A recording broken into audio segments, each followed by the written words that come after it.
चलिए, आज के लेक्चर में हम जो है नया एक टॉपिक देखेंगे। वेरी वेरी इंपॉर्टेंट एमओटी, बहुत छोटी टॉपिक है लेकिन यहाँ से 100% नीट में क्वेश्चन आता है। वेरी वेरी इंपॉर्टेंट अगर नीट के कंपैरिजन से देखें तो, नीट के लिहाज से देखें तो क्लियर। तो मॉलिक्यूलर ऑर्बिटल थ्योरी में हम किसको डिस्कस करेंगे? मॉलिक्यूलर ऑर्बिटल को डिस्कस करेंगे। तो सबसे पहले इसका डिफिनेशन, सबसे पहले ये दिया किसने था? मोलिकन ने। किसने दिया था? हुंड एंड मोलिकन। मोलिकन एंड होल्स ने। ये दोनों साइंटिस्ट मिलकर के इस थ्योरी को दिया था। अब क्या होता है मॉलिक्यूलर ऑर्बिटल? तो when atomic orbital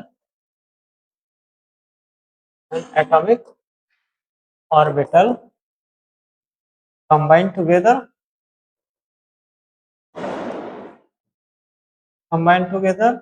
and lose their identity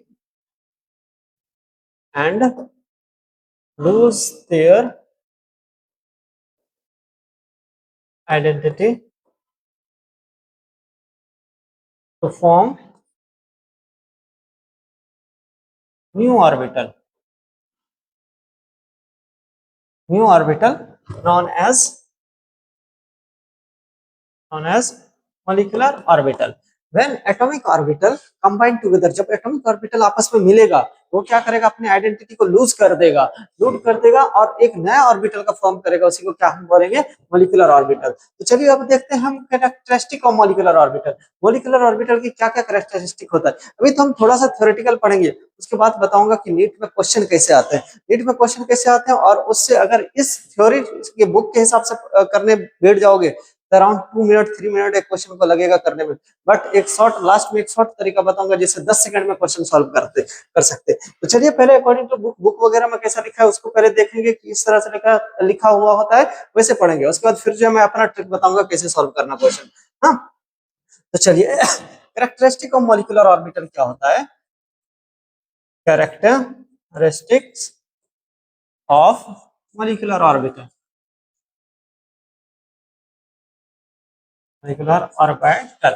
molecular orbital के कैरेक्टरिस्टिक क्या होता है? पहला कि molecular orbital are formed by combination of atomic orbital. Molecular orbital formed by combination of atomic orbital. अब मॉलिक्यूलर ऑर्बिटल कितना बनेगा? Number of molecular orbital formed is equal to number of atomic orbital combine. जितना atomic orbital combine होगा उतना ही क्या बनेगा? Molecular orbital. Clear. Next अगर हम देखेंगे तो इसमें मॉलिक्यूलर ऑर्बिटल में 2 टाइप का जो है ऑर्बिटल होगा, एक एंटी बॉन्डिंग ऑर्बिटल, एक बॉन्डिंग ऑर्बिटल। तो एंटी बॉन्डिंग अगर हम देखेंगे तो इसमें हम क्या लिख सकते हैं इसको? Half of orbital have energy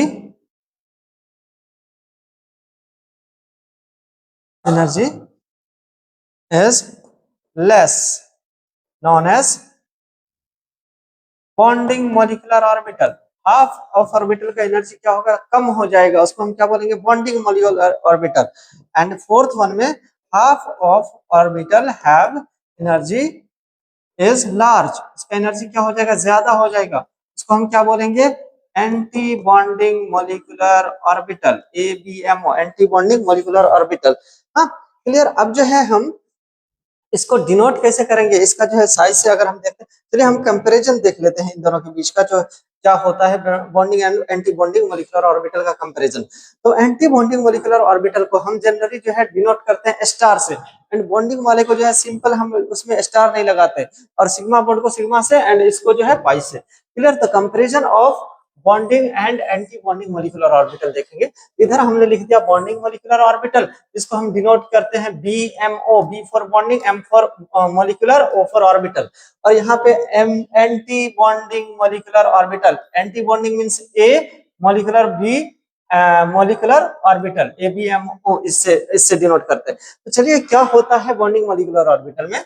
result by linear combination of atomic orbital. जब एटॉमिक ऑर्बिटल लीनियर कंबाइन करेगा तो when their wave function are added, और उसको वेव फंक्शन क्या हो रहा है, सिंपल ऐड हो रहा है। मान के चलो psi bonding is equal to psi A plus psi B हो रहा है, दोनों का वेव फंक्शन क्या हो रहा है, ऐड हो रहा है। उस केस में किसका फॉर्मेशन होगा, किस बॉन्डिंग मॉलिक्यूलर ऑर्बिटल का। और anti bonding molecular orbital is linear combination, और इसमें भी लीनियर कॉम्बिनेशन होगा एटॉमिक ऑर्बिटल का when their wave function are subtracted. इस केस में जो इसका वेव फंक्शन कैसा आएगा, सब्ट्रैक्टेड आएगा। For example psi A B, psi anti bonding लेंगे तो हमारा क्या आ जाएगा, psi A minus psi B. Next देखेंगे generally does not have nodal plane, इसमें जो है नोडल प्लेन नहीं होता है, it always have nodal plane. और एंटी बॉन्डिंग में जो है nodal plane always and always होता है। नेक्स्ट थर्ड केस देखेंगे तो energy of BMO is less hence more stable, इसकी एनर्जी क्या होती है, कम होती है। जैसे पहले वाले चैप्टर लेक्चर में हमने पढ़ा था, जिसकी एनर्जी कम होता है वो ज्यादा स्टेबल होता है, हाँ। और इसकी एनर्जी क्या होता है, हाई होता है, इसलिए ये क्या होता है, less stable. Energy of BMO is high, so less stable, less stable. Next देखेंगे electron present in BMO is stabilize molecule, जब बीएमओ में इलेक्ट्रॉन प्रेजेंट होता है तो मॉलिक्यूल को क्या करता है, स्टेबलाइज करता है। इलेक्ट्रॉन प्रेजेंट इन एबीएमओ वो क्या करता है, डी स्टेबलाइज करता है मॉलिक्यूल को। क्लियर। तो नेक्स्ट अगर हम देखें, नेक्स्ट देखें तो शेप ऑफ मॉलिक्यूलर ऑर्बिटल हमारा कैसा होता है। For example sigma molecular orbital, sigma molecular orbital हम दो से डिनोट करते हैं, एक सिग्मा स्टार से। सिग्मा स्टार कब बनता है, जब एंटी बॉन्डिंग मॉलिक्यूलर ऑर्बिटल का फॉर्मेशन होता है। तो चलिए मान के चलिए, अरे यहाँ पे जो है स्टार नहीं आएगा। अगर मान के चलिए दोनों जो है, ये क्या है, एस ऑर्बिटल है, ये भी क्या है, एस ऑर्बिटल। एस ऑर्बिटल का दोनों जो है मतलब हेड ऑन कोलिजन हो रहा है, ये भी प्लस प्लस अगर ऐड होगा तो ये क्या बनेगा, एक बड़ा सा प्लस बनेगा। इसमें जो फॉर्मेशन किसका होगा, बॉन्डिंग मॉलिक्यूलर ऑर्बिटल का। इसको सिग्मा से डिनोट करते हैं, इसको क्या बोलते हैं, बॉन्डिंग, बड़ा सा प्लस आ जाएगा, प्लस प्लस ऐड होकर के बॉन्डिंग मॉलिक्यूलर ऑर्बिटल।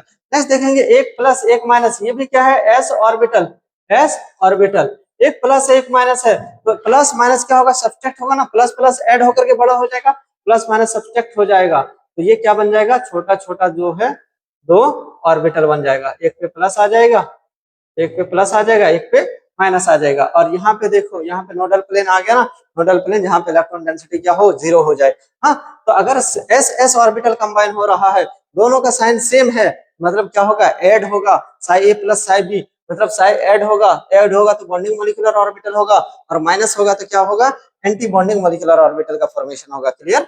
नेक्स्ट अगर हम देखें तो पी ऑर्बिटल अगर लीनियरली या कोएक्सियली या हेड ऑन कोलिजन करता है, कौन सा, जनरली पी में भी तीन ऑर्बिटल होता है, P X P Y P Z. ऐसा माना जाता है कि पी जेड ऑर्बिटल जो है कैसा करता है, हेड ऑन कोलिजन। यहाँ पे कौन सा ऑर्बिटल होगा, पी जेड। अब पी जेड में देखो ये कोएक्सियल इंटरेक्शन होगा, मतलब इसका एक्सिस इसके एक्सिस से इंटरेक्शन करेगा, तो ये प्लस है ये माइनस है, प्लस माइनस आपस में टकराएगा तो प्लस माइनस क्या होता है, माइनस होता ना। तो यहाँ पे क्या होगा, बॉन्डिंग का फॉर्मेशन हो गया माइनस प्लस, एक प्लस है एक माइनस है, प्लस और माइनस कंबाइन होता है तो साई जो है इसका वेव फंक्शन क्या होगा, Sai A minus psi B. Sai A minus psi B का फॉर्मेशन होगा तो मतलब ये एंटी बॉन्डिंग का फॉर्मेशन हो जाएगा। इस टाइम इसमें जो है कैसा आ जाएगा, ऑर्बिटल इस टाइप से छोटा हो जाएगा ना, जो प्लस माइनस होगा। तो इधर क्या है, माइनस, और वहां पे क्या है, प्लस, और यहाँ पे माइनस, और यहाँ पे प्लस। यहाँ पे देखो एक किसका फॉर्मेशन हो गया, नोडल प्लेन का। अब नेक्स्ट देखो यहाँ पे प्लस प्लस है तो यहाँ पे साई दोनों का जो है क्या हो जाएगा, एड ऑन हो जाएगा। तो यहाँ पे फॉर्मेशन किसका हो जाएगा, बॉन्डिंग मॉलिक्यूलर ऑर्बिटल का, यहाँ पे एंटी बॉन्डिंग का। इसका स्ट्रक्चर कुछ कैसा आएगा, ये दोनों प्लस प्लस ऐड होकर के बड़ा सा प्लस बन जाएगा। क्लियर। यहाँ पे फॉर्मेशन किसका हो रहा है, बॉन्डिंग मॉलिक्यूलर ऑर्बिटल का। यहाँ पे फॉर्मेशन किसका हो रहा है, एंटी बॉन्डिंग मॉलिक्यूलर ऑर्बिटल का। तो वो वाला कौन सा था, सिग्मा बॉन्ड का फॉर्मेशन। अब देखो मान के चलो पाई बॉन्ड का फॉर्मेशन हो रहा है, पाई बॉन्ड का फॉर्मेशन हो रहा है तो पाई बॉन्ड में कैसा होता है इंटरेक्शन, को लेटरल या कोएक्सियल। को लेटरल मतलब ये एक्सिस से नहीं, ये लेटरली आकर के इंटरेक्ट करेगा। तो मान के चलो यहाँ पे प्लस है और यहाँ पे माइनस है, और यहाँ पे क्या है, माइनस है, यहाँ पे माइनस है, और यहाँ पे क्या है, प्लस है। अब देखो प्लस माइनस आपस में इंटरेक्ट करेगा, प्लस माइनस इंटरेक्ट करेगा, और माइनस प्लस इंटरेक्ट करेगा, तो ये क्या होगा, प्लस माइनस माइनस हो जाएगा ना। यहाँ पे भी माइनस प्लस क्या हो जाएगा, माइनस हो जाएगा। तो यहाँ पे किसका फॉर्मेशन हो जाएगा, एंटी बॉन्डिंग का फॉर्मेशन हो जाएगा। यहाँ पे किसका, पाई स्टार का फॉर्मेशन होगा। तो प्लस भी क्या हो जाएगा, छोटा प्लस हो जाएगा, और माइनस भी क्या हो जाएगा, छोटा माइनस हो जाएगा। क्योंकि प्लस माइनस आपस में कम हो जाती है ना वैल्यू, तो माइनस भी यहाँ पे क्या आ जाएगा, छोटा आ जाएगा, और प्लस यहाँ पे क्या आ जाएगा, छोटा हो जाएगा। क्लियर? तो इस तरह से यहाँ पे कितना जो है नोडल प्लेन हो गया, एक ये नोडल प्लेन। नेक्स्ट इसमें देखेंगे तो यहाँ पे मान के चलो प्लस है और यहाँ पे भी प्लस है, यहाँ पे माइनस है, यहाँ पे माइनस है। अब देखो प्लस प्लस ऐड होगा तो ऐड होगा तो मतलब इसका साइन फंक्शन ऐड होगा ना, माइनस माइनस भी क्या होता है प्लस। तो यहाँ पे फॉर्मेशन किसका हो जाएगा, देखो यहाँ पे ऊपर में एक बड़ा सा प्लस आ जाएगा क्योंकि प्लस प्लस ऐड हो जाएगा और यहाँ पे माइनस आ जाएगा। तो यहाँ पे फॉर्मेशन किसका होगा, पाई का, और यहाँ पे फॉर्मेशन किसका होगा, पाई स्टार का। पाई में भी एक नोडल प्लेन प्रेजेंट होता है। क्लियर? चलिए नेक्स्ट अगर हम देखते हैं इसके बाद तो हम energy level diagram, energy level diagram देखते हैं। मॉलिक्यूलर ऑर्बिटल का हम एनर्जी लेवल डायग्राम कैसे बनाएंगे, वेरी वेरी इंपॉर्टेंट है। पर विदाउट एनर्जी लेवल के डायग्राम बनाए के जो है हम बॉन्ड ऑर्डर निकालने का तरीका तुमको बता दूंगा। ये इंपॉर्टेंट है बोर्ड के लिहाज से, बट नीट और जेईई मेंस वगैरह में कॉम्पिटिटिव एग्जाम में आए तो इस तरह से करने में जो है बेवकूफी, क्योंकि टाइम खाता है ये ज्यादा। चलिए फिर भी एक बार करके देखते हैं कैसे होता है। हाँ, तो अगर हम एनर्जी लेवल डायग्राम बनाएं किसके लिए, for O2 F2 and Ne2, ये क्या है, for greater than beyond N2, मतलब 14 इलेक्ट्रॉन के बाद वाले की कहानी क्या है, ये है 14 के बाद वाली ये कहानी है। सुनो मेरे जवानी, ये 14 के बाद वाले की क्या कहानी है। तो 14 के बाद वाले का अगर हम मॉलिक्यूलर ऑर्बिटल डायग्राम बनाए तो क्या आता है, सिग्मा, अगर एनर्जी का देखें तो क्या आता है, sigma 1s, sigma star 1s और sigma 2s, sigma star 2s। उसके बाद क्या आता है, ये एनर्जी का ऑर्डर भी यही आएगा। उसके बाद सिग्मा स्टार के बाद क्या आता है, सिग्मा 2pz आता है, 2pz आता है। 2pz के बाद क्या आ जाएगा, सिग्मा 2pz के बाद क्या आ जाएगा, पाई, सॉरी यहाँ पे बना ले। उसके बाद आता है पाई 2px और इसकी एनर्जी सेम होता है किससे, पाई 2py के, और उससे कम होता है किसका, पाई स्टार 2px, और इसका सेम होता है पाई स्टार 2py से, और इसका कम होता है सिग्मा स्टार 2pz से। हाँ, तो ये एनर्जी का जो है ऑर्डर आता है। सबसे ज्यादा एनर्जी, सबसे कम इसकी एनर्जी आती है, उसके बाद इसकी, उसके बाद इसकी, उसके बाद इसकी, उसके बाद इसकी, और इसके बाद इसकी, उसके बाद ये, और उसके बाद ये। इन दोनों की एनर्जी क्या होती है, सेम इसकी सेम होती है। ये किसके लिए है, फॉर बियॉन्ड N2, N2 के बाद वाले की कहानी ये है, मतलब 14 के बाद वाले की कहानी ये है। तो इसका अगर हम एनर्जी लेवल डायग्राम बनाएंगे तो देखेंगे कैसा आएगा। और ये क्या है, this is for energy level diagram for B2 C2 N2, मतलब अप टू N2, नाइट्रोजन तक के लिए, नाइट्रोजन से कम के लिए ये वाला आएगा। इसमें क्या आएगा, थोड़ा सा चेंज आएगा, तो सिग्मा 2pz की एनर्जी ज्यादा हो जाती है किसके लिए, किससे, सिग्मा 2px और सिग्मा 2py से। हाँ, तो चलिए हम जो है यहाँ पे बना करके देखते हैं यहाँ पे ऑर्डर क्या आएगा। तो यहाँ पे आता है sigma 1s, sigma star 1s, sigma 2s, sigma star 2s, और इसके बाद सिग्मा स्टार 2s के बाद सिग्मा 2pz नहीं आता है, क्या आता है, पाई 2px के बाद इक्वल टू पाई 2py, और उसके बाद आता है क्या, सिग्मा 2pz, उसके बाद आता है पाई स्टार 2px, और इसकी बराबर होती है पाई स्टार 2py, उसका सिग्मा स्टार 2pz के। हाँ, ये आते हैं एनर्जी का ऑर्डर। तो सबसे कम एनर्जी इसकी, उसके बाद इसकी, उसके बाद इसकी, उसके बाद इसकी, इन दोनों का सेम होता है, ये और ये। हाँ, this is the order of energy. तो चलिए इसका जो है हम डायग्राम बना करके देखेंगे तो कैसा आएगा। सबसे पहले देखो, सबसे पहले क्या आता है, 1s, 1 वाले पहले आता है ना, तो 1 में क्या होगा, 1s में कितना इलेक्ट्रॉन होता है, 2। पहले 1s का मान के चलो 2 इलेक्ट्रॉन यहाँ पे है बॉन्डिंग में, और 2 इलेक्ट्रॉन कहाँ पे है, एंटी बॉन्डिंग में। तो यहाँ पे मान के चलो 1s में 2 ऑर्बिटल है, एक सिग्मा स्टार, एक सिग्मा स्टार। हाँ, ये किसका कहानी है, 1s का। अगर 2s की कहानी देखेंगे, इसमें भी क्या है, इसमें भी क्या है, एक सिग्मा प्रेजेंट है और एक सिग्मा स्टार प्रेजेंट है, एक सिग्मा प्रेजेंट है और दूसरा सिग्मा स्टार है। ये सिग्मा है और ये सिग्मा स्टार है। लेकिन वही अगर हम देखेंगे 2p में क्या प्रेजेंट है, 2p में देखो, पहले इस केस में जो है सबसे नीचे में कौन है, 2pz में एक ऑर्बिटल है। उसके बाद क्या आ जाएगा, 2px 2py, और ये दोनों क्या है, बॉन्डिंग है। उसके बाद इसको अगर हम थोड़ा सा मिटाएं, हाँ ये लिख लिए होगे तो, हाँ, तो अगर इसके बाद देखेंगे तो क्या आ जाएगा, इसके बाद क्या आएगा, पाई 2px 2py, उसके बाद ये आता है किसका, p का। हाँ, p में टोटल ऑर्बिटल कितने होते हैं, 3। तो ये क्या है, सिग्मा, ये सिग्मा स्टार, सिग्मा 1, ये sigma 1, 2 sigma sigma 2 sigma star, और इस ये क्या है 2p z, और ये क्या है 2px, और ये क्या है 2py, ये पाई 2px, और ये सब क्या है सिग्मा सिग्मा सिग्मा सिग्मा, और पाई ये भी क्या है पाई 2px, और ये क्या हो जाएगा पाई स्टार 2px, और ये क्या हो जाएगा पाई स्टार 2py, और ये क्या होगा सिग्मा 2pz। हाँ, तो इलेक्ट्रॉन को इसी ऑर्डर में हम फिल करेंगे अब पाउ के अकॉर्डिंग। हाँ, अब पाउ या हुन्स रूल और पॉलीज एक्सक्लूजन, इन दोनों को जो है हम इसमें लगाएंगे। अब जितने भी इलेक्ट्रॉन का जो भी एटम का बोलेगा हम इसी लेवल में जो है सबसे कम एनर्जी जिसमें होगी उसमें पहले इलेक्ट्रॉन को फिल करेंगे। तो सिमिलरली अगर हम एनर्जी लेवल डायग्राम इसके लिए बनाए, इसके लिए सबसे पहले नीचे में कौन आएगा, एस में 2 ऑर्बिटल यहाँ पे आएगा, उसी तरह फिर से जो है 2s में भी 2 ऑर्बिटल यहाँ पे आएगा, उसके बाद p में जो है फिर से यहाँ पे 1, यहाँ पे 2,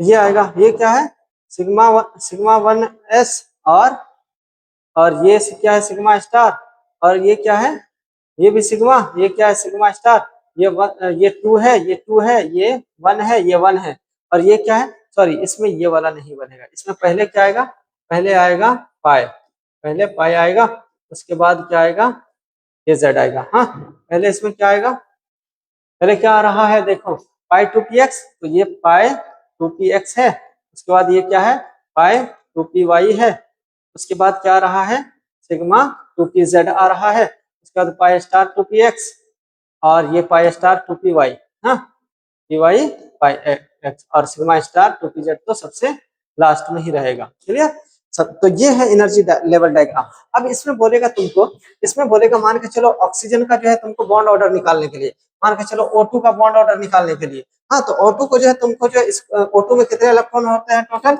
O2 ग्रेटर देन 14 के लिए है ना, ये वाला डायग्राम बनाएंगे। तो O2 में अगर बॉन्ड इलेक्ट्रॉन निकालेंगे तो कितना आएगा, एक ऑक्सीजन में 8 होता है, 2 में कितना हो जाएगा 16, 16 इलेक्ट्रॉन को इसमें पुट करके देखो 1 2 3 4 5 6 7 8 9 10 11 12 13 सॉरी 2 4 6 8 10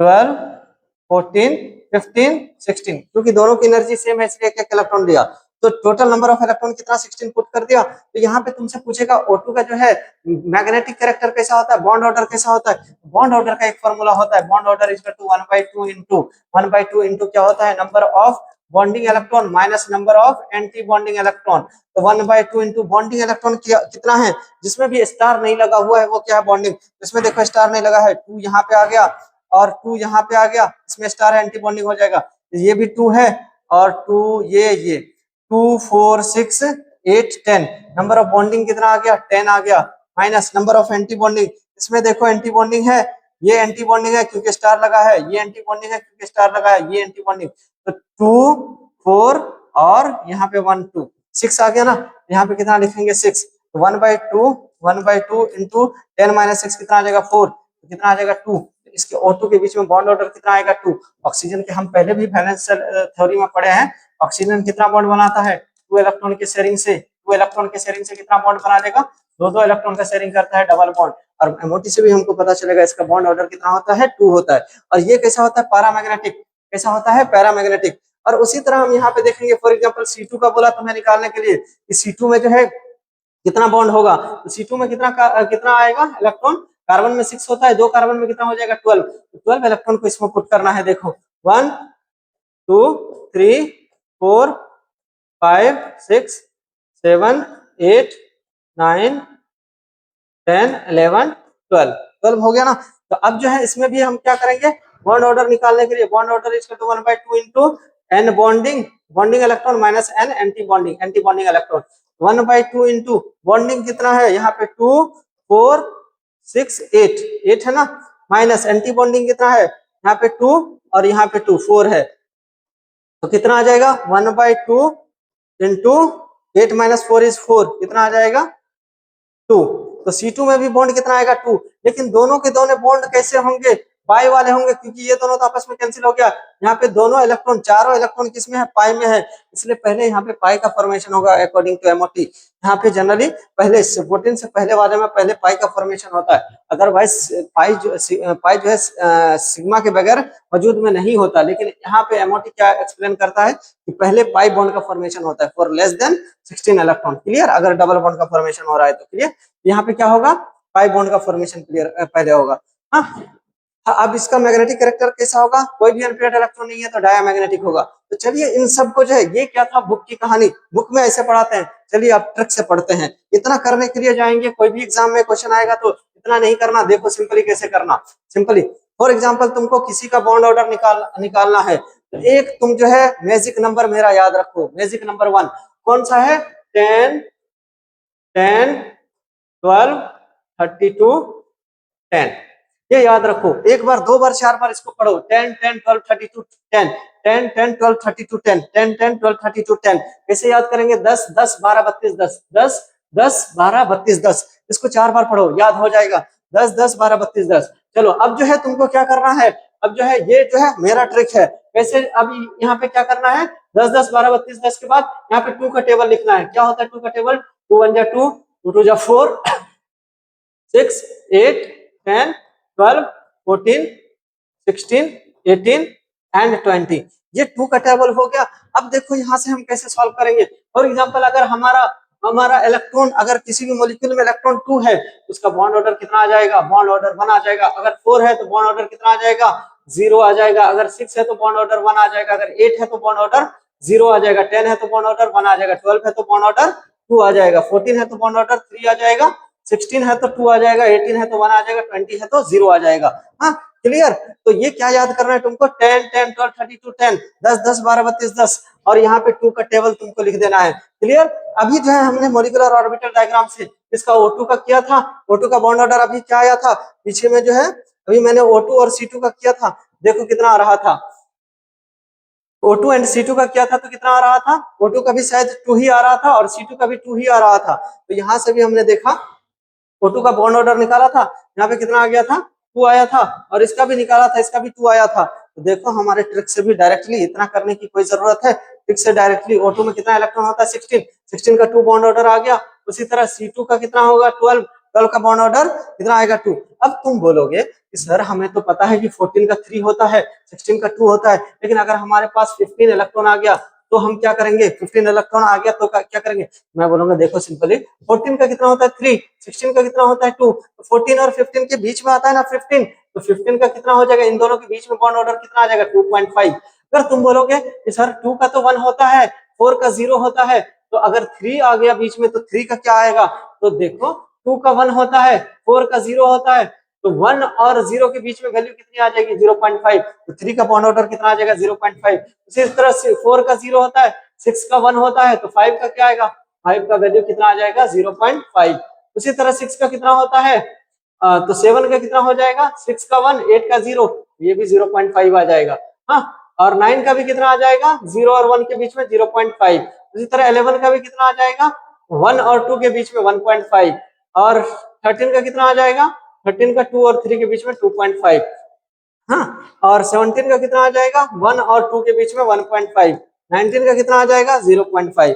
क्लियर। इस तरह से तुम डायरेक्टली किसी का भी निकाल सकते। इससे तुमसे कैसे क्वेश्चन पूछेगा एग्जाम में, देखो एक तो पूछेगा मैग्नेटिक प्रॉपर्टी। तो चलिए मैग्नेटिक प्रॉपर्टी के बारे में भी हम थोड़ा सा डिस्कस कर लेते हैं। मैग्नेटिक प्रॉपर्टी के बारे में पूछेगा which of the following is paramagnetic और डायमैग्नेटिक, कौन सा मॉलिक्यूल पैरामैग्नेटिक होगा या डायमैग्नेटिक।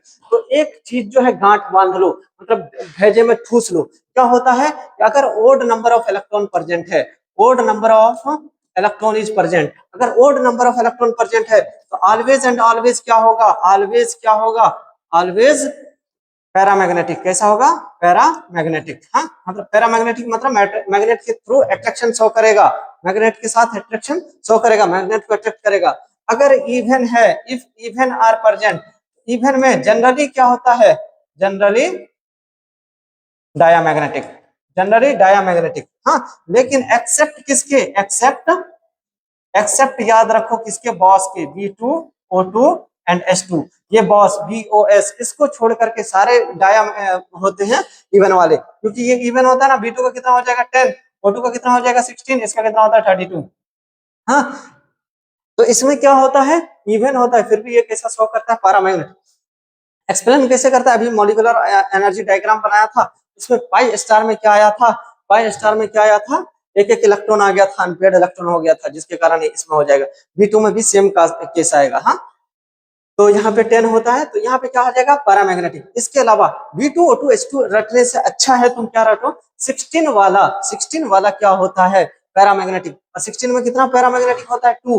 तो 16 में एक इलेक्ट्रॉन निकालेंगे तो भी पैरा होगा, यस, एक निकालोगे तो वैसे भी वो कितना हो जाएगा 15। 15 तो ओड है, ओड तो ऑलवेज पैरा होगा। एक अगर मान के चलो ऐड कर दिए, कितना हो जाएगा 17। 17 तो ऑलवेज पैरा होगा, क्योंकि उसमें क्या होता है, odd number of electron. Clear, clear. तो ऐसे जो है तुम कर सकते, फॉर एग्जांपल यहाँ से क्वेश्चन कैसे आएगा, और स्टेबिलिटी ऑफ मॉलिक्यूल भी कैसे आएगा, बॉन्ड ऑर्डर से। कैसे कैसे बॉन्ड ऑर्डर निकालेंगे, तो क्वेश्चन पूछेगा which of the following is maximum stable, तुमको एग्जांपल दे देगा CN minus NO and O2, इन सब में सबसे ज्यादा स्टेबल क्या है। तुमको क्या करना पड़ेगा, 4 ऑप्शन इस तरह से नीट वाला या कोई भी एग्जाम में, कॉम्पिटिटिव एग्जाम में दे देगा। क्या निकालना है तुमको इसमें, सबसे पहले क्या निकालना है, बॉन्ड ऑर्डर। बॉन्ड ऑर्डर कैसे निकालोगे, इस हेल्प से। यहाँ पे कितना इलेक्ट्रॉन आ जाएगा, 7 और 6 13, और यहाँ पे 7 और 6 13, -1 है, मतलब एक इलेक्ट्रॉन आ गया 14, और NO का कितना होता है 15, O2 का कितना होता है 16। अभी हमने पढ़ा यहाँ पे 13 का कितना हो जाएगा 2.5 बॉन्ड ऑर्डर, 14 का कितना हो जाएगा 14 का 3 बॉन्ड ऑर्डर, एंड 15 का कितना हो जाएगा 2.5, 16 का क्या हो जाएगा 2। तो सबसे ज्यादा bond order, stability of molecule proportional to bond order, जितना ज्यादा बॉन्ड ऑर्डर उतना ज्यादा स्टेबल। सबसे ज्यादा स्टेबल कौन सा आ जाएगा, CN माइनस। क्लियर, इस टाइप के क्वेश्चन कर दोगे। अब बॉन्ड ऑर्डर निकालने के लिए उतना 1/2 into bonding minus anti bonding करने की कोई जरूरत नहीं है। सिंपली तुमको क्या करना है, ये याद रखना, 10 10 12 32 10 और 2 का टेबल, यहाँ से तुम सिंपली जो है बॉन्ड ऑर्डर निकाल सकते। अगर बॉन्ड ऑर्डर निकाल लिए तुम, स्टेबिलिटी निकाल लोगे, स्टेबिलिटी निकालोगे, और सिंपली जो है पैरामैग्नेटिक, 3 4 टाइप के है इसमें से क्वेश्चन आते हैं। एक तो वो वाला जो है energy diagram, sigma minus sigma star 1s, वो वाला जो है याद कर लेना। दूसरा क्या याद करना है, क्वेश्चन यही इस वाले पेज से ही आएंगे। दूसरा क्या आएगा, स्टेबिलिटी ऑफ मॉलिक्यूल। स्टेबिलिटी निकालने के लिए क्या करना पड़ेगा, बॉन्ड ऑर्डर।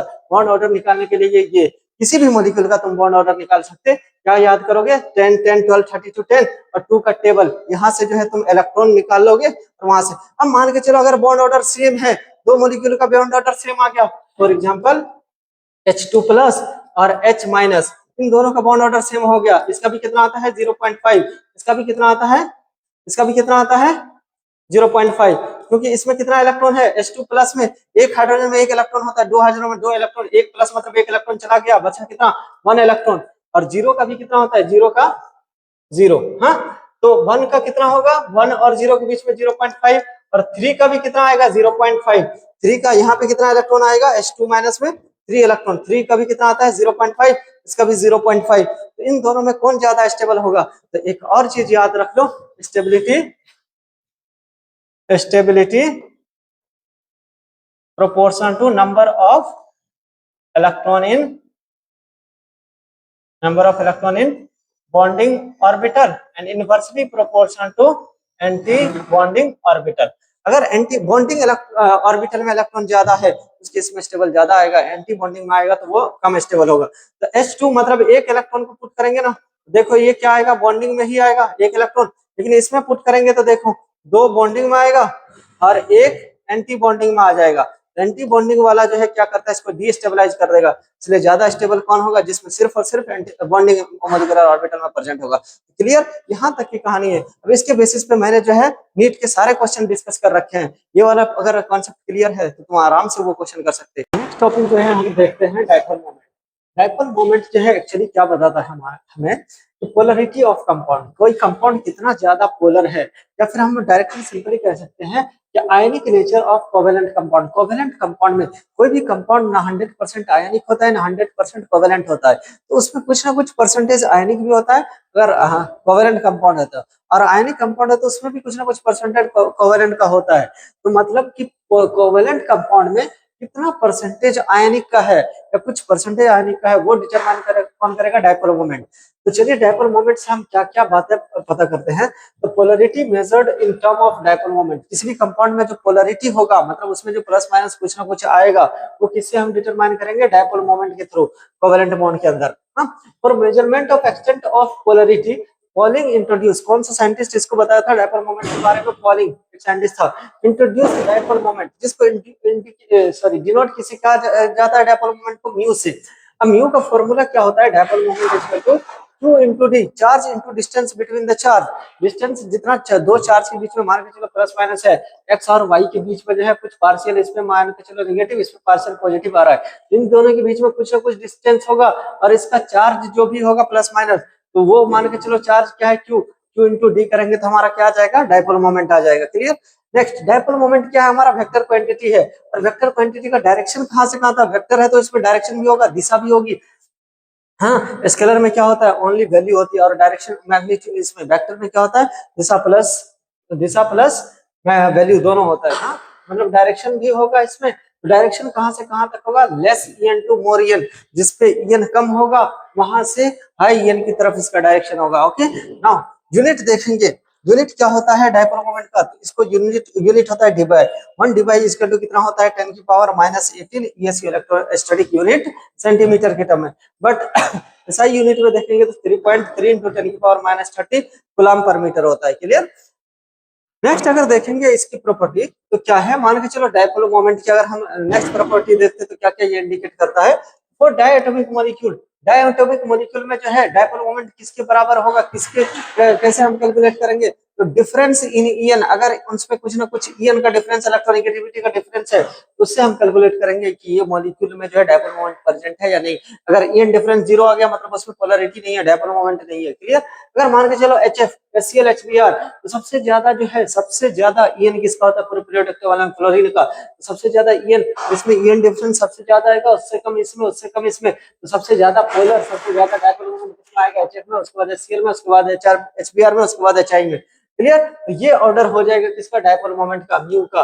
और यही किसका ऑर्डर हो जाएगा? पोलरिटी का, पोलरिटी का। जितना ज्यादा डायपोल मोमेंट उतना ज्यादा क्या होगा? कंपाउंड पोलर होगा।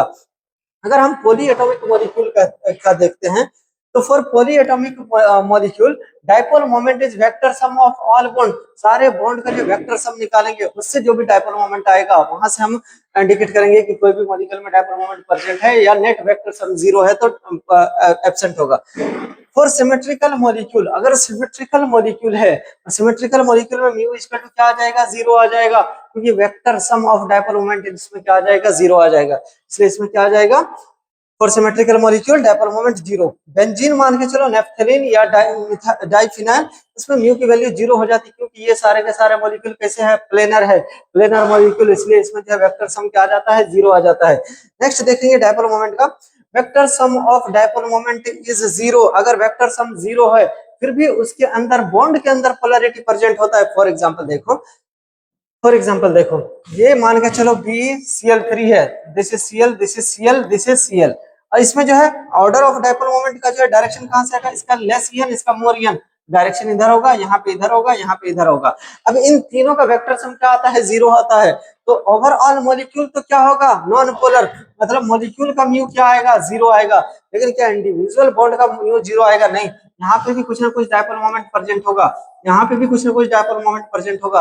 लेकिन सारे डायपोल मोमेंट एक दूसरे को क्या कर रहे होंगे? कैंसिल कर रहे होंगे, इसलिए पूरा मॉलिक्यूल का तो 0 आता है। लेकिन इंडिविजुअल बॉन्ड का जो है अगर देखेंगे यहाँ पे डायपोल मोमेंट 0 नहीं आएगा। हाँ, एसेंशियली नहीं है 0, हो भी सकता है 0, अगर दोनों का ईएन सेम हो जाए तो 0 हो जाएगा। क्लियर? चलिए नेक्स्ट अगर हम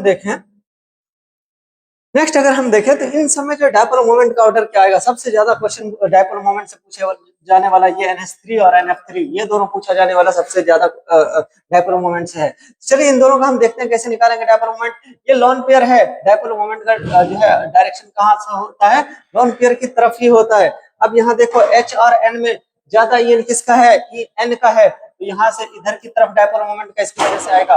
यहाँ पे भी इसके बाद इधर की तरफ, N की तरफ आएगा, और इस H में भी इधर की तरफ आएगा। तो ये तीनों वेक्टर देखो एक ही डायरेक्शन में ऊपर की तरफ जा रहा है, तो यहाँ पे हम क्या कह सकते हैं? Additive dipole moment. Dipole moment यहाँ पे क्या आ रहा है? एडेटिव आ रहा है। यहाँ पे देखो पीएच में ईएन का डिफरेंस 0 आ रहा है, ईएन डिफरेंस 0, इसके वजह से जो है डायपोल मोमेंट नहीं आएगा, सिर्फ और सिर्फ इसकी वजह से आएगा, लॉन पेयर की वजह से। लेकिन यहाँ पे NF3 में देखेंगे, NF3 में जो है ये लॉन पेयर तो उधर की तरफ जाएगा, लेकिन N और F में किसका जो है EN ज्यादा है, F का, इसलिए जो है डायपोल मोमेंट का डायरेक्शन इधर की तरफ आएगा, ये इधर की तरफ आएगा, ये इधर, सॉरी ये भी F है, ये इधर की तरफ आएगा, तो ये वाला डायपोल मोमेंट इधर, ये उधर की तरफ, तो नेट लॉन पेयर का ज्यादा होता है। लेकिन यहाँ पे क्या है, सब्सट्रैक्टिव है, क्या है, subtractive dipole moment. Dipole moment यहाँ पे कैसा है, सब्सट्रैक्टिव, तो सबसे ज्यादा डायपोल मोमेंट किसका आएगा, NH3 का, बिकॉज यहाँ पे एडिटिव है। उसके बाद यहाँ पे तो कुछ नहीं इफेक्ट है इसका, और यहाँ पे सब्सट्रैक्टिव, यहाँ पे ये कम कर रहा है डायपोल मोमेंट को, ऑर्डर ऑफ डायपोल मोमेंट ये आ जाएगा। क्लियर, इन तीनों में सबसे ज्यादा पूछा जाने वाला NH3 और NF3 है। NH3 और NF3 में किसका ज्यादा आएगा, NH3 का। आना तो इसका था क्योंकि यहाँ पे EN डिफरेंस ज्यादा आता है, लेकिन NH3 का आता है, रीजन बिहाइंड इज इसमें जो है डायपोल मोमेंट एडिटिव आता है, यहाँ पे डायपोल मोमेंट सब्सट्रैक्टिव आता है। यहाँ पे डायपोल मोमेंट कम कर रहा होता है, लेकिन वहां पे डायपोल मोमेंट बढ़ा रहा होता है। H clear. अब H2O और H2S में किसका ज्यादा होता है, H2O का ज्यादा होता है H2S से। रीजन बिहाइंड इज O का जो है EN ज्यादा होता है, यहाँ पे O का, दोनों का ऑलमोस्ट शेप जो है सेम होता है, लेकिन यहाँ पे O का EN ज्यादा होता है, इसलिए ये डायपोल मोमेंट क्या हो जाता है, ज्यादा। H2O और H2S में डायपोल मोमेंट H2O का ज्यादा होता है, reason behind it is H2O का में ऑक्सीजन का EN ज्यादा होता है कंपेयर टू सल्फर। क्लियर। अब नेक्स्ट अगर हम देखेंगे सम इंपॉर्टेंट पॉइंट इस चैप्टर से, कुछ इंपॉर्टेंट पॉइंट जो एनसीईआरटी की वैल्यू दी हुई होती है। मान के चलो H2O HF NH3, मतलब H2O का डायपोल मोमेंट ज्यादा होता है HF से, उससे ज्यादा होता है HF का ज्यादा होता है NH3 से, NH3 का ज्यादा होता है NF3 से। ये वैल्यू बेस्ड है, मतलब ये वैल्यू जो है कैलकुलेट किया गया है, ये एनसीईआरटी में दिया है, इसलिए थोड़ा इंपोर्टेंट इस पे ध्यान दे देना, क्योंकि क्वेश्चन आ सकता है अगर एनसीईआरटी का है तो। हाँ, नेक्स्ट अगर CH3 CF3 CBr3 CI3 में देखते हैं, CH3 का ज्यादा आ जाता है, उसके बाद CF3 का, उसके बाद CBr3 का, उसके बाद CI3 का। ऑर्डर ऐसे ही याद रखना, ज्यादा EN वाला ज्यादा, लेकिन यहाँ पे Cl का ज्यादा हो जाता है F से। क्लियर। नेक्स्ट इसमें देखेंगे NO2 माइनस, NO2 और NO2 प्लस, इसका तो सबसे कम आएगा क्योंकि यहाँ पे जीरो आएगा, सिमेट्रिकल शेप आ जाता है, N double bond O double bond O, यहाँ पे प्लस आ जाता है, almost zero sp shape, sp hybridisation होगा। हाँ, और इन दोनों में माइनस वाले का ज्यादा होता है। H2O और H2S में किसका ज्यादा होता है, H2O का, रीजन बिहाइंड इज EN। अब NH3 NF3 में NH3 का ज्यादा होता है, BF3 का तो जीरो आ जाएगा, बिकॉज सिमेट्रिकल। ये कैसा होता है, सिमेट्रिकल। NF3 में क्या होता है, सब्सट्रैक्टिव, सब्सट्रैक्टिव अभी बताया था। NH3 में क्या होता है, एडिटिव, इसलिए ये ज्यादा आता है। NF3 सब्सट्रैक्टिव कम आता है, BF3 का तो जीरो ही आता है, बिकॉज सिमेट्रिकल मॉलिक्यूल। अब H2O2 और H2O में किसका ज्यादा होता है, H2O2 का। ये याद रखना ना, एनसीईआरटी की वैल्यू है, यहाँ से क्वेश्चन आ सकते हैं। Important point, some important point. हाँ, चलिए इसके बाद अगर हम नेक्स्ट टॉपिक देखें, हमारा क्या application of dipole moment. Dipole moment का क्या, हम क्यों पढ़ते हैं इसको, क्या क्या एप्लीकेशन आता है इसका। तो सबसे पहला है to determine polarity and geometry of molecule. हम जो है पोलैरिटी किसी भी मॉलिक्यूल का डिसाइड करते हैं कि कोई भी कंपाउंड पोलर है या नॉन पोलर है। जैसे if mu equal to zero, dipole moment zero आएगा, कंपाउंड कैसा रहेगा, non polar, compound will be non polar. Example BF3, example BF3 या फिर CO2, इसमें कंपाउंड कैसा आता है, C double bond O, C double bond O। Dipole moment इधर की तरफ एक दूसरे को कैंसिल कर देगा। इंडिविजुअल डायपोल मोमेंट जीरो है, नहीं, इंडिविजुअल बॉन्ड का इधर डायपोल मोमेंट है, यहाँ पे इधर है, एक दूसरे को क्या कर रहा है, कैंसिल कर रहा है, तो म्यू ऑफ मॉलिक्यूल क्या आएगा, जीरो। मॉलिक्यूल कैसा आ जाएगा, नॉन पोलर। और एग्जांपल देंगे CH4 CCl4, हाँ, जिसमें भी म्यू की वैल्यू क्या आएगी, zero, compound will be non polar. If mu not equal to zero, compound is polar. अगर म्यू की वैल्यू जीरो नहीं है तो कंपाउंड कैसा होगा, नॉन पोलर होगा। फॉर एग्जांपल अगर हम देखें, फॉर एग्जांपल NH3 में म्यू की वैल्यू जीरो होती है, नहीं। NF3 में जीरो होती है, नहीं। हालांकि कम होता है, लेकिन कुछ ना कुछ म्यू मतलब डायपोल मोमेंट प्रेजेंट होता है, इसलिए ये सारे के सारे, या फिर H2O, इन सब में डायपोल मोमेंट है ना, इसलिए इसका एग्जांपल आ जाएगा, नॉन पोलर कंपाउंड का एग्जांपल आ जाएगा। हाँ, अब जो है और इसका एप्लीकेशन क्या है, to calculate ionic character in covalent compound. कैसे करते हैं, theoretical mu upon experimental mu into 100 कर इनटू आयनिक कैरेक्टर कर देते हैं, वहां से आ जाता है। क्लियर। अब जो है नेक्स्ट जो है टू डिस्टिंग्विश सिस ट्रांस को हम कैसे डिस्टिंग्विश करेंगे, तो जनरली हमारा क्या होता है, जनरली सिस का जो है ज्यादा होता है, mu of cis greater than mu of trans. Cis का ज्यादा होता है, for example this is cis. अगर आगे जाकर के तुम जो है 11th क्लास का पढ़ोगे, अगर ऑर्गेनो कार्बन पढ़ोगे, वहां पे पढ़ोगे सिस ट्रांसफॉर्म क्या होता है एल्कीन में। अगर दोनों मॉलिक्यूल, दोनों हाई प्रायोरिटी वाला मॉलिक्यूल एक साइड है, मान के चलो ये Cl हाई प्रायोरिटी वाला ना एक साइड है, एक ही तरफ, दोनों इस साइड है ना, तो इसको क्या बोलते हैं? सिस, दिस इज सिस। और एक इधर है, एक इधर है, इसको क्या बोलते हैं? ट्रांस। इसको क्या बोलते हैं? ट्रांस। अब यहाँ पे देखो, यहाँ पे Cl में डायपोल मोमेंट किधर की तरफ होगा? इधर की तरफ। यहाँ पे भी Cl मोर ईएन है तो डायपोल मोमेंट इधर की तरफ। H की वजह से डायपोल मोमेंट इधर की तरफ, बिकॉज हाइड्रोजन का लेस ईएन है, कार्बन का ज्यादा है, इसकी वजह से भी इधर की तरफ। तो दोनों डायपोल मोमेंट क्या हो रहा है? एड ऑन हो रहा है। लेकिन यहाँ पे देखेंगे तो Cl का डायपोल मोमेंट किधर होगा? इसमें इधर की तरफ, इसमें इधर की तरफ, इसमें इधर की तरफ। H की वजह से इधर की तरफ, H की वजह, तो ये इधर है, ये इधर है, एक दूसरे को कैंसिल कर देगा, तो यहाँ पे डायपोल मोमेंट ऑलमोस्ट जीरो आ जाता है। यहाँ पे लेकिन एड ऑन हो रहा है, तो किसका? सिस का ज्यादा होता है, किससे? ट्रांस से। लेकिन जनरली, ऑलवेज नहीं, ऑलवेज फॉर एग्जांपल अगर हमारा अपोजिट आई इफेक्ट वाला लग जाए, मान के चलो इस कार्बन पे Cl लगा है, इस कार्बन पे CH3 लगा है, तो CH3 plus I effect show करता है, तो यहाँ पे क्या आ जाएगा? डायरेक्शन ऑफ डायपोल मोमेंट इधर की तरफ आएगा, इसकी वजह से भी इधर की तरफ आएगा, और इसके वजह से जो है, इसके वजह से किधर की तरफ आएगा? इसके वजह से इधर की तरफ आएगा, इसकी वजह से इधर की तरफ आएगा। लेकिन ये क्या है? ट्रांस है, क्योंकि हाई प्रायोरिटी वाला यहाँ इधर लगा है, यहाँ अपोजिट डायरेक्शन में लगा है, इसलिए ये ट्रांस है। और ये क्या है? सिस। हाई प्रायोरिटी वाला एक साइड लगा है ना, हाई प्रायोरिटी वाला एक साइड लगा है, तो यहाँ पे जो डायरेक्शन किधर की तरफ आएगा? CH3 से C की तरफ, बिकॉज इसका ईएन कम होता है, इसका ज्यादा होता है, ये प्लस आई शो करता है। हाँ, और हाइड्रोजन की वजह से यहाँ पे किधर की तरफ लगेगा? इधर की तरफ, और यहाँ पे भी इधर की तरफ। तो ये क्या कर रहा है? ये Cl की वजह से इधर, इस CH3 की वजह से इधर, ये कैंसिल आउट कर रहा है, ये एड ऑन हो रहा है, इसलिए यहाँ पे ट्रांस वाला ज्यादा होगा, किससे? सिस से। टॉपिक हम देखते हैं कोऑर्डिनेशन बॉन्ड। क्या होता है coordination bond? Coordination bond actually एक स्पेशल टाइप का कोवेलेंट बॉन्ड है, जिसमें एक ही एटम क्या करता है? टोटल इलेक्ट्रॉन को शेयर करता है। फॉर एग्जांपल अगर हम डेफिनेशन की बात करें, तो definition of coordination bond is special types of covalent bond in which only one atom share electron. ये एक स्पेशल टाइप का बॉन्ड है, जिसमें सिर्फ एक एटम जो है क्या करेगा? इलेक्ट्रॉन को शेयर करेगा। जनरली कोवेलेंट बॉन्ड का फॉर्मेशन कैसे होता है? दो एटम है, दोनों equal amount of equal sharing of electron से जो कोवेलेंट बॉन्ड का फॉर्मेशन होता है।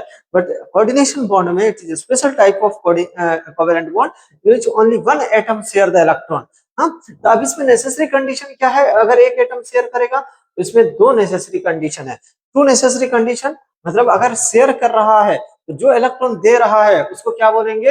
Electron rich. क्या बोलेंगे? Electron rich. इलेक्ट्रॉन रिच, या फिर इसी को क्या बोलेंगे? Donor atom. क्या बोलेंगे? Donor atom. और जो इलेक्ट्रॉन एक्सेप्ट करेगा उसको क्या बोलेंगे? Acceptor atom. क्या बोलेंगे? Acceptor atom. डोनर एटम हम कैसे पहचानेंगे कि ये डोनर है? इसमें ऑक्टेट कंप्लीट होना चाहिए, octet should be complete. Octet complete के साथ साथ लोन पेयर और नेगेटिव चार्ज, हाँ, ये होना चाहिए। हाँ, क्योंकि इलेक्ट्रॉन दे रहा है, इलेक्ट्रॉन होना चाहिए ना देने के लिए। और रिच होने का, इलेक्ट्रॉन रिच होने का नेसेसरी कंडीशन है क्या? Octet complete. Octet complete plus lone pair होगा, वो अपना एक्स्ट्रा लोन पेयर क्या करेगा? किसी एटम को दे देगा और कोऑर्डिनेशन बॉन्ड का फॉर्मेशन हो जाएगा। और एक्सेप्टर का नेसेसरी कंडीशन क्या है? Vacant orbital. वैकेंट ऑर्बिटल अगर प्रेजेंट है किसी भी एटम में, तो वो क्या करेगा? इलेक्ट्रॉन कहीं से अपने वैकेंट सेल में, ऑर्बिटल में ले लेगा। और जितना भी पॉजिटिव चार्ज होता है, पॉजिटिव चार्ज वाला स्पीशीज, उसमें सारे में जो है वैकेंट ऑर्बिटल होता है, पॉजिटिव चार्ज स्पीशीज। कुछ कुछ न्यूट्रल भी होता है। फॉर एग्जांपल अगर हम NH3 की बात करें, we are talking about NH3, ammonia. Ammonia में क्या होता है? 3 बॉन्ड पेयर होता है, 3 bond pair and 1 lone pair. 1 lone pair, क्योंकि बैलेंसर में 5 इलेक्ट्रॉन होता है, 3 बॉन्ड बनाने में चला जाएगा। और नेक्स्ट हम देखते हैं BF3। BF3 में फ्लोरीन, फ्लोरीन एंड फ्लोरीन। अब इस बोरॉन के पास क्या है कि टोटल 3 इलेक्ट्रॉन है, तीनों के तीनों जो है बॉन्ड बनाने में चला गया वैलेंस शेल वाला। तो अभी इसका ऑक्टेट कंप्लीट है? नहीं, ऑक्टेट इज इनकम्प्लीट। यहाँ पे ऑक्टेट इनकम्प्लीट है, मतलब क्या? 6 इलेक्ट्रॉन है टोटल इसके पास, इसका octet complete plus lone pair है, ये अपना लोन पेयर इसको दे देगा और किसका फॉर्मेशन कर लेगा, कोऑर्डिनेट बॉन्ड का फॉर्मेशन कर लेगा। जरूरी नहीं है सिर्फ ये ही एग्जांपल हो इसका, और भी एग्जांपल हो सकता है। फॉर एग्जांपल अगर हम देखें H3O प्लस, H3O प्लस, तो ऑक्सीजन की बात करें, ऑक्सीजन में कितना इलेक्ट्रॉन होता है, वैलेंस शेल में 6 इलेक्ट्रॉन, 6 इलेक्ट्रॉन में से 2 इलेक्ट्रॉन जो है वो बॉन्ड बनाने में चला जाता है, बाकी 4 इलेक्ट्रॉन जो है वो लॉन पेयर के फॉर्म में प्रेजेंट होता है। अब ऑक्सीजन का देखो, 2 इलेक्ट्रॉन इस side, 2 electron 4, 2 6 2 8, octet complete, octet complete है और इसके पास लॉन पेयर है, तो ये किसके कैटेगरी में आ जाएगा, डोनर एटम के कैटेगरी में आ जाएगा।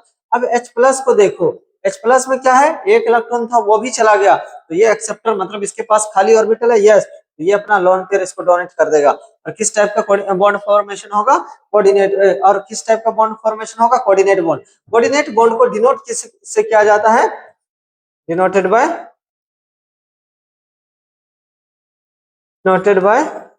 एरो, ये एरो से डिनोट किया जाता है। और ये जो एरोज है, arrow pointing towards the acceptor, from donor to acceptor, arrow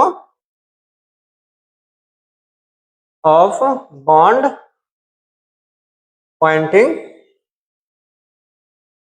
from donor to acceptor atom, donor से एक्सेप्टर की तरफ जो है पॉइंटिंग होता है, इसका कोऑर्डिनेशन बॉन्ड का एरो। ओके, चलिए अब नेक्स्ट देखते हैं, ये था हमारा कोऑर्डिनेशन बॉन्ड की कहानी। अब कोऑर्डिनेशन बॉन्ड के अलावा हम देखते हैं क्या फॉर्मल चार्ज, क्या होता है फॉर्मल चार्ज एक्चुअल में। तो फॉर्मल चार्ज को अगर हम देखें तो फॉर्मूला, अगर हम फॉर्मल चार्ज कैसे किसी भी एटम पे जो है मतलब इफेक्टिव इलेक्ट्रॉन, बैलेंस इलेक्ट्रॉन उस पे कितना पाया जाता है, तो उसको हम फॉर्मल चार्ज से निकालते हैं। चलिए फॉर्मल चार्ज का फॉर्मूला क्या होता है, एफसी से अगर हम डिनोट करेंगे, total number of balance electron minus non bonding electron minus half into bonding electron, ये होता है हमारा क्या, फॉर्मल चार्ज का फॉर्मूला। हाँ, फॉर्मल चार्ज का फॉर्मूला क्या होता है, total number of valence electron, किसी भी एटम पे अगर हम फॉर्मल चार्ज निकाल रहे हैं, उसका पहले हम क्या देखेंगे, valence electron minus non bonding electron, जो भी इलेक्ट्रॉन बॉन्ड में पार्टिसिपेट नहीं कर रहा है उसको माइनस कर देंगे, minus half into bonding electron, जितना बॉन्ड बना रहा है, इलेक्ट्रॉन मिलकर के बॉन्ड बना रहा है उसका आधा कर देंगे, हमारा वहां से क्या आ जाएगा, फॉर्मल चार्ज। तो चलिए हम कुछ एटम का जो है फॉर्मल चार्ज कैलकुलेट करके देखते हैं।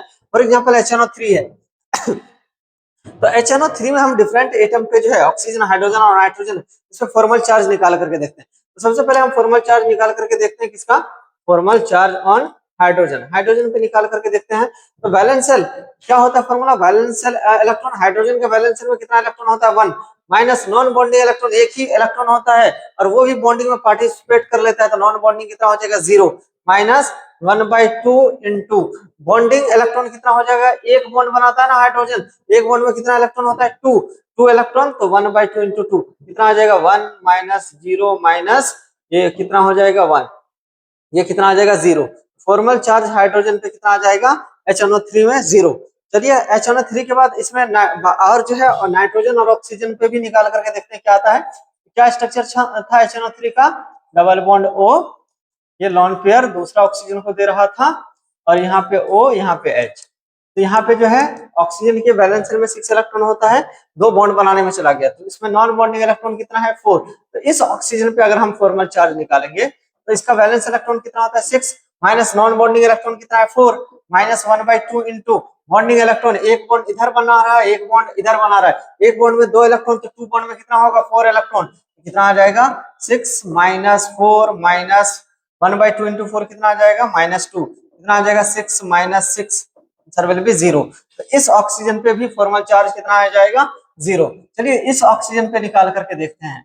इस ऑक्सीजन पे टोटल वैलेंस इलेक्ट्रॉन को कितना होता है, 6 में से जो है 2 बॉन्ड बनाने चला गया, बचा कितना, non bonding electron is 4 and bonding electron is also 4। तो यहाँ पे भी फॉर्मल चार्ज निकालेंगे हम, कितना आ जाएगा, 6, balance electron is 6 minus non bonding electron is 4 minus 1/2 into bonding electron, ये ऑक्सीजन कितना बॉन्ड बना रहा है, 2 बॉन्ड, एक बॉन्ड में 2 इलेक्ट्रॉन होता है, तो 2 बॉन्ड में कितना इलेक्ट्रॉन होगा, तो 4। तो इसको सॉल्व करेंगे, 6 माइनस 4, ये कितना टाइम्स में, 2 टाइम्स में, तो -2, कितना आ जाएगा, 6 माइनस 6, आंसर विल बी 0।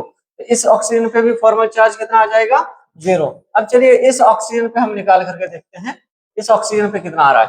तो इस ऑक्सीजन पे देखो कि ये कोऑर्डिनेट बॉन्ड बना रहा है, मतलब ये अपना 2 इलेक्ट्रॉन इसको दे रहा है। खुद का ये जो इलेक्ट्रॉन जो है एक भी शेयर नहीं कर रहा है बॉन्ड बनाने में। इसमें बॉन्डिंग इलेक्ट्रॉन कितना है, बॉन्डिंग इलेक्ट्रॉन एक ही बॉन्ड है ना, एक बॉन्ड से 2 इलेक्ट्रॉन वहां से आ रहा है, तो bonding electron 2, non bonding electron is 6। यहाँ पे नॉन बॉन्डिंग कितना हो जाएगा 6। तो इस पे फॉर्मल चार्ज निकालेंगे तो कितना आ जाएगा, valence electron 6 minus non bonding electron is 6 minus 1/2 into bonding electron is 2, क्योंकि एक ही बॉन्ड बन रहा है कोऑर्डिनेट बॉन्ड। तो कितना आ जाएगा ये 1, 6 माइनस 1, आंसर विल बी -1। तो इस वाले ऑक्सीजन पे फॉर्मल चार्ज कितना आ जाएगा, -1। नेक्स्ट हम देखते हैं नाइट्रोजन पे, और नाइट्रोजन इस एटम पे अगर हम नाइट्रोजन पे हम निकाले फॉर्मल चार्ज तो कितना आ जाएगा। नाइट्रोजन पे जो है हमारा क्या है, total number of valence electron nitrogen का कितना होता है 5, 5 माइनस नॉन बॉन्डिंग इलेक्ट्रॉन एक भी नहीं है। देखो यहाँ पे जो लोन पेयर था ये भी इसको डोनेट कर दिया है, तो नॉन बॉन्डिंग नहीं बचा। टोटल 5 इलेक्ट्रॉन होता ना, एक इधर बॉन्ड बनाने चला गया, 2 उधर, 3 हो गए, और एक लोन पेयर इधर डोनेट किया, तो नॉन बॉन्डिंग जो है 0 माइनस 1/2 इंटू बॉन्डिंग इलेक्ट्रॉन कितना है। देखो बॉन्डिंग एक बॉन्ड इधर है, एक 2 इधर, 3 एक इधर, 4, टोटल 4 बॉन्ड है। तो 4 बॉन्ड में कितना इलेक्ट्रॉन होगा 8, तो कितना इलेक्ट्रॉन हो जाएगा 8, आंसर विल बी 5 माइनस ये 0 तो चला जाएगा, ये कितना हो जाएगा 4, 5 माइनस 4 इज 1। इस पर नाइट्रोजन पे जो है फॉर्मल चार्ज कितना आ जाएगा +1। तो इस तरह से जो हम फॉर्मल चार्ज निकालते हैं डिफरेंट एटम पे। हाँ किसी भी एटम पे हम इस फॉर्मूले का यूज करके निकाल लेंगे, formal charge equal to valence electron minus non bonding electron minus 1/2 into bonding electron. Clear. चलिए अब उसके बाद हम देखते हैं रेजोनेंस क्या होता है फॉर्मल चार्ज के बाद। तो रेजोनेंस का सिंपल अगर हम डिफिनेशन बताएं तो क्या होता है resonance, when negative charge comma positive charge comma pi bond are at a difference of 1 sigma bond are known as resonance।